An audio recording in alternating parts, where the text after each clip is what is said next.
Here's what you need to know about the P2 refugee program for Afghan nationals. The P2 program allows refugee resettlement to the United States for Afghan nationals who worked for U.S. agencies, media organizations, and NGOs. You also qualify if you worked for a contractor for these agencies. However, if you worked as an employee of a subcontractor, you won't qualify for P2. Afghans who are otherwise eligible for SIV but maybe didn't work long enough to get the SIV could also qualify for the P2 program. So now that you know who's eligible, how do you apply? If you want to be considered for the P2 program, your employer must make a referral for you. You cannot directly apply yourself. So if you worked for a U.S. government agency, a U.S. government official involved in your project has to make the referral for you. If you worked for a U.S.-based NGO or a U.S.-based media organization, the most senior U.S. citizen employees of those organizations have to make the referral for you. There's a referral form that has to be completed, which looks like this. And in addition to the referral form, you're going to have to submit identity documents like your passport, birth certificate,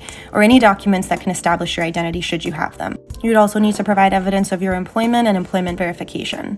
Once the referral package is complete and it's sent to the Department of State, you'll be notified by email that your case has been received. However, it's really important to know that your case will not be processed unless you are outside of Afghanistan and in a third country. Case processing times for these types of cases can take many months and likely more than a year. Personally, I think the challenge with this P2 program is the fact that many Afghan nationals have to be outside of Afghanistan in order to even have these cases processed. I've heard anecdotally that there may be a possibility that this third country requirement could be waived, as well as some loosening of restrictions on the employment verification.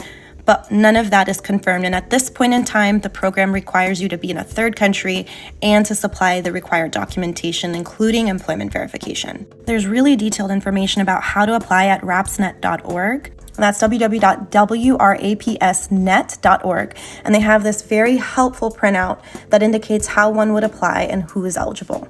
This is the latest information that I have on the P2 program, but please note that the situation in Afghanistan is changing every day and that more information will likely come out in the coming days and weeks. Given that there may be changes to the P2 program requirements, so it's important to stay up to date by doing your own research or reaching out to your own immigration lawyer to get the latest information. And lastly, if and when your P2 case is finalized, you will be able to resettle in the United States with your spouse and your children, regardless of their marital status and regardless of their age. I'll continue to post more updates on this and other immigration-related information on Instagram and TikTok.